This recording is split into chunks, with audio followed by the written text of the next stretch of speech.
दिसंबर 2020 मुंबई।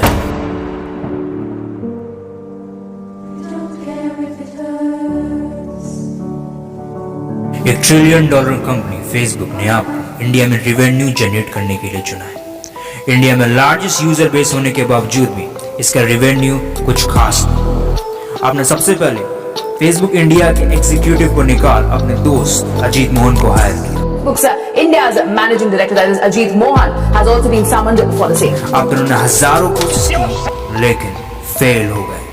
अब आपकी मदद सिर्फ एक ही कर सकता है। The richest man in Asia, Mukesh Ambani, who live in world most expensive house, Antilla, worth $1 billion, with a personal net worth of $100 billion.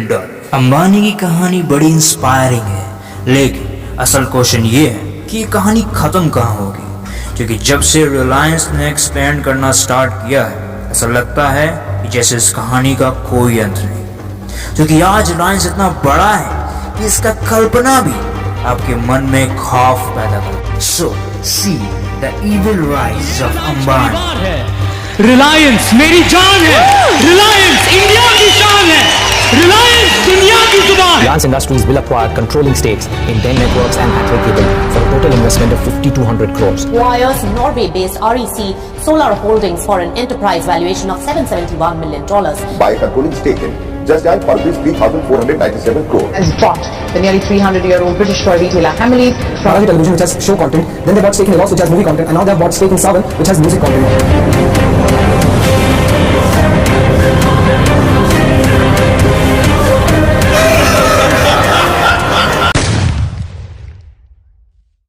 इस $1 बिलियन अंपायर की कहानी की शुरुआत होती है यमन से, जहां मुकेश अंबानी के पिता धीरजलाल हीराचंद अंबानी एक छोटे से गैस स्टेशन बिजील कॉर्पोरेशन में काम करते थे। यहां इनके दोस्त ने एक बिजनेस स्टार्ट किया और अपने स्टोर का नाम रखा रिलायंस स्टोर। इनके स्टोर ने इनके दोस्त को इतना प्रॉफिट जनरेट करके दिया कि कुछ ही समय में इनके दोस्त ने एक लग्जरी कार खरीदी। इसे देख चौंक धीरूभाई अंबानी ने ठान लिया कि वो भी बिजनेस करेंगे और अपनी कंपनी का नाम रिलायंस रखेंगे। ठीक आपके बगल में खड़े रह के धंधा करूंगा, क्योंकि इनका मानना था रिलायंस इक्वल्स टू प्रॉफिट।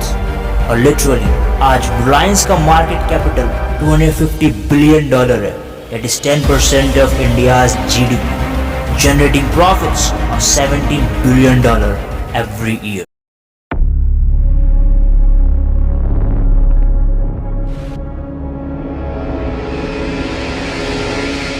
वो कहानी है जो सब जानते हैं, लेकिन जब 1947 में इंडिया और पाकिस्तान का पार्टीशन हो गया था तो काफ़ी टेक्सटाइल और यार्न की फैक्ट्री बांग्लादेश में बढ़ गई थी और उनके लिए इंडिया के साथ ट्रेडिंग करना बहुत मुश्किल हो गया। इसी मौके का फ़ायदा उठाकर धीरूभाई अंबानी ने सिंथेटिक यार्न की ट्रेडिंग स्टार्ट की, रिलायंस पॉलिस्टर। इस समय काफ़ी कम कंपटीशन था और सरकार विदेशी कंपनी को इंडिया में आने नहीं दे रही थी, लेकिन इसके बावजूद भी रिलायंस का बिजनेस उतना अच्छा नहीं चला जितना धीरूभाई जी ने सोचा था।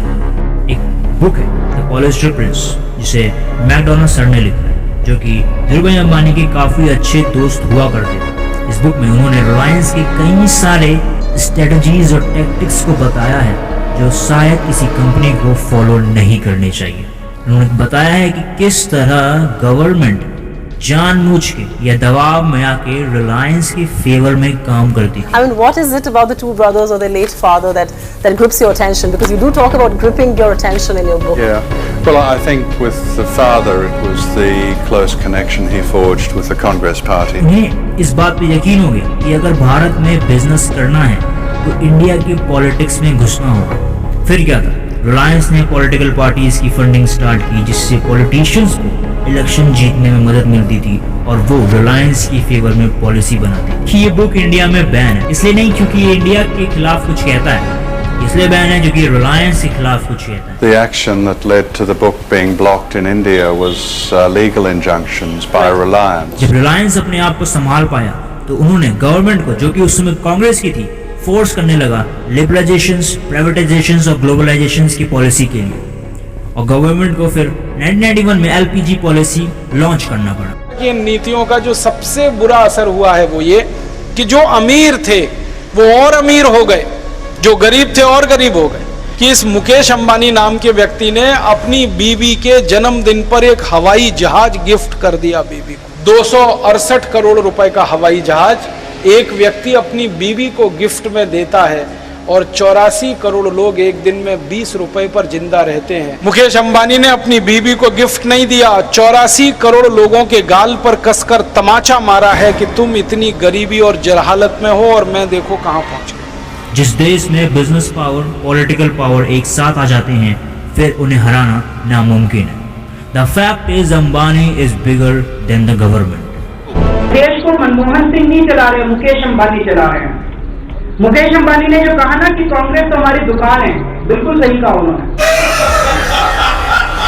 फिर हमारे इस मूवी के मेन कैरेक्टर मुकेश अंबानी की एंट्री होती है, जिनका जन्म 1932 में गुजरात में हुआ। येमेन को माइग्रेट कर ट्रेडिंग कंपनी में काम किए। 1950 में भारत लौटकर अपने पापा के साथ साइंथेटिक यान की ट्रेडिंग की कंपनी संभाली और रिलायंस को एक इंडस्ट्रियल पावर हाउस में बदल दिया। इनका सरनेम अंबानी इंडिया के बिजनेस एलाइट टाटा और बिरला के नाम से जुड़ने लगी। लेकिन 2002 में धीरूभाई अंबानी की डेथ हो गई और मुकेश को स्टैनफोर्ड बिजनेस स्कूल की पढ़ाई छोड़कर पॉलिस्टर प्लांट चलाने आना पड़ा। इनके पिता की मृत्यु से ये और इनके छोटे भाई अनिल अंबानी के बीच में इतना टसल पैदा हो गया कि धीरूभाई अंबानी के $1 बिलियन एम्पायर मिट्टी में मिल जाता अगर इनकी मां कोकिलाबेन बीच में नहीं आती, जिन्होंने इस $1 बिलियन साम्राज्य को 2 कट्टर दुश्मन भाइयों में बांट दिया। लॉ के अकॉर्डिंग अनिल को रिलायंस की finance, power, telecom, film business मिला, क्योंकि जाहिर सी बात है कोकिलाबेन अनिल अंबानी से काफी प्यार करती थी, और मुकेश भैया को बस ऑयल और पेट्रोकेमिकल। लेकिन उस समय इंडिया में ऑयल और पेट्रोकेमिकल की डिमांड हाई थी और टेलीकॉम इंडस्ट्री उतना बूम नहीं किया था। तो हुआ ये कि अनिल अंबानी, जो कि 2009 में वर्ल्ड के 6 और एशिया के सबसे बड़े रईसजादे थे, 2010 में अपने लगभग सारे पैसे खो चुके थे and his wealth shrink from $42 billion to zero in just 12 years. And at the same time, Mukesh Ambani अपनी इंडस्ट्री को जिंदा रख पाए, या फिर कह लीजिए मुकेश अंबानी ने अपनी कंपनीज को जिंदा रखवाया। गैस वॉर बताती है कि किस तरह कुछ लोग इंडिया में नेचुरल गैस के प्राइस को मैनिपुलेट करते थे। साल 2000 में हुए केजी बेसिन सौदे के मुताबिक गैस की कीमत $2.25 प्रति यूनिट तय की गई थी, लेकिन रिलायंस ने साल 2004 में गैस की कीमत $4.25 प्रति यूनिट करवा ली और अब साल 2014 तक गैस की कीमत $14.25 प्रति यूनिट करवाना चाहते हैं। अगर ऐसा होता है तो ₹3 प्रति यूनिट की दर से मिलने वाली बिजली ₹7 प्रति यूनिट की दर से मिलेगी और देश के खजाने को 45 करोड़ की सीधी चोट लगेगी। इस बुक को हर पब्लिशर ने पब्लिश करने से मना कर दिया। ये बताता है कि किस तरह गवर्नमेंट रिलायंस इंडस्ट्रीज के फेवर में काम करती थी और रिलायंस के बेनिफिट्स के लिए पेट्रोलियम के मिनिस्टर तक को बदल दिया। श्री जयपाल रेड्डी देश के तेल मंत्री थे, उन्होंने आपके दबाव में न आकर गैस के दाम और बढ़ाने से मना कर दिया। आपने तो श्री जयपाल रेड्डी जी का ही तबादला करा दिया। फिर क्या था? Reliance sent legal notice to authors. It also accused Flipkart and Amazon for conspiracy and defamation. Reliance world की सबसे बड़ी refineries which process 1.2 million barrel of crude oils every year. Reliance का कब्जा सिर्फ ऑयल और पेट्रोकेमिकल पे नहीं, बल्कि देश के अनमोल रिसोर्स जैसे डीजल, कोयल और LPG पे भी है। इससे रिलायंस कपड़े, बोतल, गैजेट्स, नमक, रबर, इलेक्ट्रॉनिक पार्ट और यहाँ तक कि विंडमिल तक के मैन्युफैक्चर करता है। रिलायंस का कंट्रोल इंडिया में इतना वास्ट है, कोई भी कंपनी इसके कंपैरिजन में छोटी नजर आती है। तो इसलिए मैं कह सकता हूँ कि Reliance industry became a dominant player in oil and petrochemical. लेकिन मुकेश अंबानी की ये कामयाबी कुछ भी नहीं है। The biggest success is yet to come.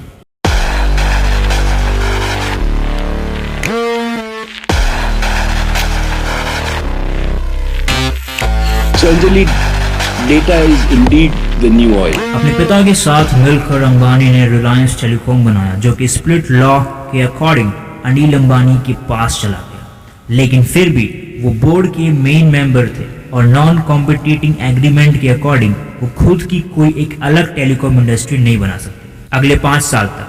तो जब अनिल अंबानी की company Reliance telecom south Africa के MTN के साथ मर्ज होने जा रही थी, then that would created the biggest mobile company of the world.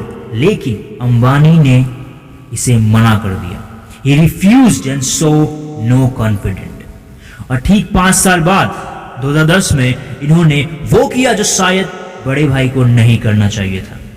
Non competing agreement का पीरियड एंड होते ही he secured license for his new mobile operator, which crushed his brother's entire telecom business. It ultimately closed before bankruptcy in 2017. एक समय दुनिया के छठे सबसे अमीर व्यक्ति अनिल अंबानी आज मुश्किलों में घिरे हैं। जानकारों के अनुसार दिवालिया हो चुकी उनकी कंपनी रिलायंस कम्युनिकेशंस पर 33,000 करोड़ रुपए का सिक्योर्ड कर्ज है और लेंडर्स ने 49,000 करोड़ रुपए का दावा किया है।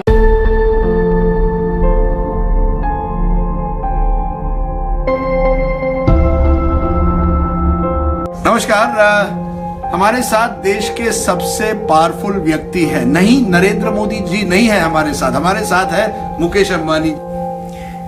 अब बात यह आती है, क्यों एक कंपनी जो वर्ल्ड की मोस्ट सक्सेसफुल ऑयल रिफाइनरीज चलाती है, एक ऐसा टाइम जब इंडिया की एनर्जी डिमांड वर्ल्ड में फास्टेस्ट ग्रो कर रही थी, will invest billions of dollar into telecommunication?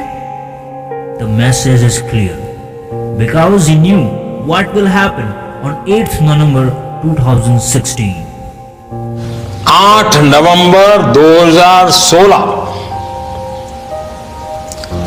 की रात्रि को 12 बजे से वर्तमान में जारी 500 रुपए और 1,000 रुपए के करेंसी नोट लीगल टेंडर नहीं रहेंगे, यानी ये मुद्राएं कानूनन अमान्य होगी।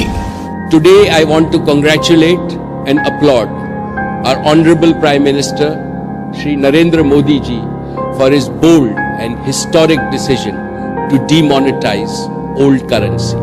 भारत वर्ल्ड का मार्केट है और अंबानी उसका दरिया। क्या सब बदल जाए पर दरिया वही रहे। इंडिया में ये एक ऐसा समय था when people were buying smartphones for the first time, running on much slower 2G and 3G networks. लेकिन जब 2016 में जियो लॉन्च हुआ, it offered 4G network at the rock bottom price and extended introductory offers.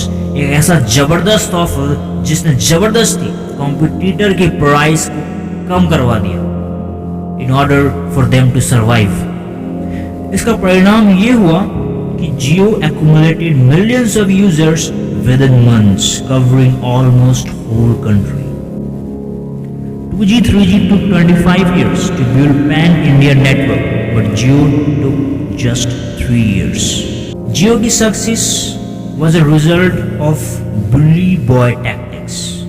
Law के according एक नई company अपनी introductory price को सिर्फ पहले 90 दिन के लिए रख सकती है, but Reliance followed no rules. उसके लिए कोई कानून नहीं है। Ambani extended his free unlimited data and voice services the next 90 days. जियो की सक्सेस का सबसे बड़ा फैक्टर है help from the government and court. 2017 में security exchange board of India SEBI ने रिलायंस इंडस्ट्रीज को मार्केट मैनिपुलेशंस के लिए फाइन लगाया।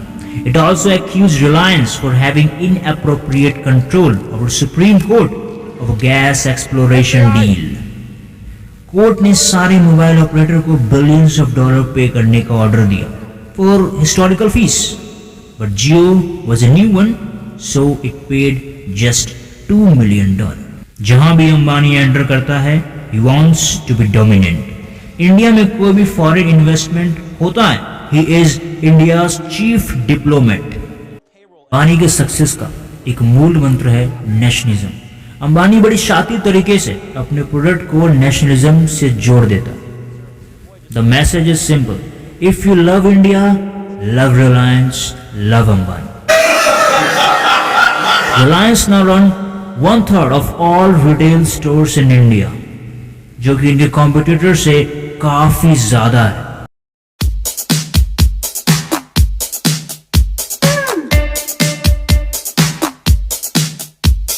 जब भी आप किसी मॉल में प्रवेश करते हैं तो आपने रिलायंस को हर जगह देखा होगा। Reliance fresh, Reliance digital, Reliance trend, Reliance jewel और यहाँ तक कि रिलायंस स्मार्ट, जो हर स्टोर में हर जगह मौजूद है। रिलायंस हमारे डेली लाइफ में इस तरह घुस गया है, हमें पता भी नहीं होता रिलायंस कितना बड़ा है। एक लंदन की 300 साल पुरानी टॉय कंपनी हेमले को भी रिलायंस खरीद लिया, जो कि बच्चों के लिए खिलौने बनाकर पूरी दुनिया में बेचती है। Reliance world class global brand की कंपनियां जैसे Hugo Boss, Diesel, Mark and Spencer, Armani जैसे 50 ब्रांड्स के इंडियन आउटलेट रन करता है। रिलायंस 1100 लैपटॉप हर दिन, 30 लाख कुर्ते हर महीने और 3000 टन सब्जी हर दिन बेचता है। एक रिलायंस एक ऑयल पेट्रोकेमिकल से इतना बड़ा रिटेल चेन चलाता है। रिलायंस आजियो, ट्रेंड, जिवामी जैसे कपड़ों के brand, urban ladder, furniture seller और यहाँ तक कि नेटमेड मेडिसिन तक चलाता है। रिलायंस का लॉजिस्टिक सर्विस बहुत बड़ा है। लॉजिस्टिक स्टार्टअप ग्रैब से रिलायंस ने $14.9 मिलियन में खरीदा और लार्जेस्ट रिटेल चेन के साथ दुनिया की कोई कंपनी रिलायंस से कम्पीट नहीं कर सकती। फ्यूचर ग्रुप जो फूड बाजार, बिग बाजार, प्लैनेट स्पोर्ट इंडिया के लार्जेस्ट स्टोर चलाते थे, रिलायंस ने इसे भी इन्वेस्ट करके अमेज़न एम्पायर को हिला डाला और यहाँ तक कि खुद अमेज़न भी रिलायंस के 14% $20 बिलियन में खरीदना चाहता है। Then come 2020, फिर वो हुआ जिसकी खबर शायद अंबानी को भी नहीं थी। ग्लोबल पैंडेमिक, कोविड-19, चाइना's बैटल। आज रात 12 बजे से पूरे देश में, ध्यान से सुनिए, पूरे देश में आज रात 12 बजे से संपूर्ण देश में संपूर्ण लॉकडाउन होने जा रहा है। इंडिया चाइना के बीच के तनाव अंबानी के लिए बड़े बेनिफिशियल।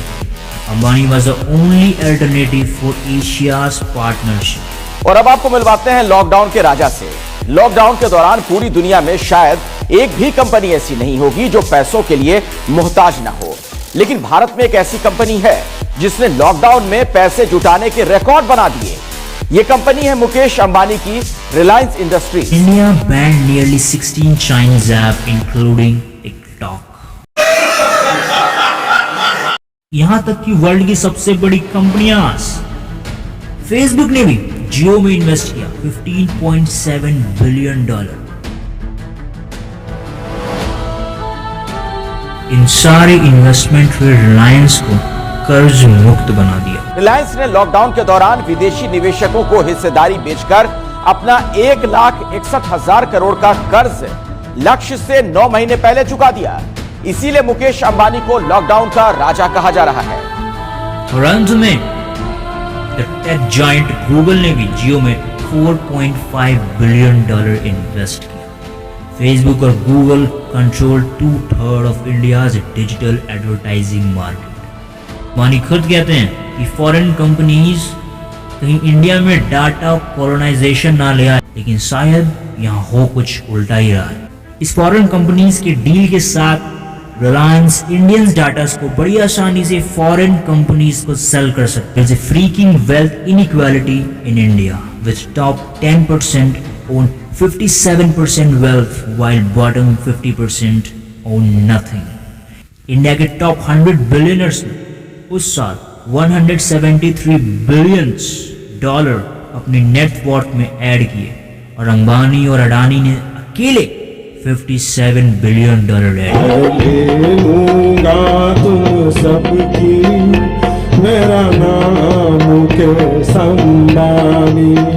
आज आप सारी इंफॉर्मेशन मीडिया से लेते हैं। क्या हो कि अगर एक कंपनी पूरी मीडिया ही खरीद ले? सो माय फ्रेंड, रिलायंस ने ऐसा ही किया है। Before that, a disclaimer. Thank you for calling me on your program. I'm aware that your channel has an association with Mr. Mukesh Ambani and Reliance Industries. That's right. I also want to say the disclaimer is Reliance is not a direct investor in network 18. Otherwise, I would have put the disclaimer right at the start. No, I'm merely making. Yes, point taken. I have no issues with that. Reliance owned Network 18 and Network 18 Bharat का सबसे बड़ा TV news portfolio, 9% share of viewership, CNBC, Awaaz, CNN news, news India, family channel, colors, Rishtey, music channel, MTV, VH1, history TV, comedy central और cartoon जैसे Nickelodeon, Nick junior और Sonic. इसलिए बहुत मुश्किल होता है उन बातों का पता लगाना जो रिलायंस नहीं बताना चाहता। इस डॉक्यूमेंट्री के रिसर्च के लिए मुझे कई सारे इलीगल एक्सेस करने पड़े। रिलायंस बड़ी आसानी से पूरी की पूरी इंडिया को मैनिपुलेट कर सकता है, क्योंकि हर 2 में से 1 इंडियन रिलायंस की मीडिया को कंज्यूम करता है। जब से हम लोगों ने मुकेश अंबानी का खुलासा किया है, उसने सारे टीवी चैनलों के ऊपर दबाव डालना चालू कर दिया। मुकेश अंबानी ने सारे टीवी चैनलों को नोटिस भेज दिया। उसमें नोटिस में मुकेश अंबानी ने लिखा है कि आपके चैनल ने अरविंद केजरीवाल और प्रशांत भूषण का 2 प्रेस कॉन्फ्रेंस जो 31 अक्टूबर और 9 नवंबर को हुई थी वो लाइव क्यों दिखाई। इससे मेरी मानहानि हुई है और आप मुझसे बिना शर्त के माफी मांगो, और आगे से अगर आपने इन लोगों की प्रेस कॉन्फ्रेंस लाइव दिखाई तो मैं तुम्हारे खिलाफ क्रिमिनल केस कर दूंगा कोर्ट के अंदर। स्टॉक मार्केट की ज्ञान का तालाब, money control, book my show, first show, Voot companies की majority holder my friend Reliance ही है। Mukesh Ambani is currently the 10th richest man in Forbes list। और ये मैं कैसे बोल सकता हूँ कि फॉर्ब इंडिया को मैनेज भी रिलायंस ही कर। अंबानी अपने पॉलिटिकल पार्टीज के साथ बॉन्ड बनाने में बड़े माहिर हैं, but the greatest rise of Ambani occurred during Modi era. और या फिर हम ये भी कह सकते हैं कि मोदी की ग्रोथ अंबानी के अंडर हुई। दोनों एक ही बात है, दोनों गुजरात से, दोनों इंडिया चलाते हैं।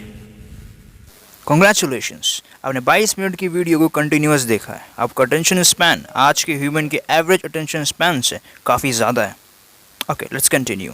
रिलायंस ने लार्जेस्ट रेस्टोरेंट चेन सबवे को भी एक्वायर कर लिया है, यानी कि अब कोई भी रेस्टोरेंट में जाओ खाना खाने के लिए, आई कैन से 50% चांस कि आप रिलायंस की एक्वायर्ड रेस्टोरेंट में ही खाना खाने जा रहे हैं। खाने के लिए देसी किचन, ड्रिंक पीने के लिए टीन के पार्टी के लिए रिया, फैब्रिक क्लीनर के लिए स्क्रच, कॉफी के लिए कैफे और इन सब बर्तनों को धोने के लिए स्क्रब, पैर के जूते से लेकर फ्रेग्रेंस ब्रांड जाइव, रिलायंस की ही सब सब्सिडरीज रिलायंस के इनसेन इकोसिस्टम के सामने किसी कंपनी का टिकना नामुमकिन है।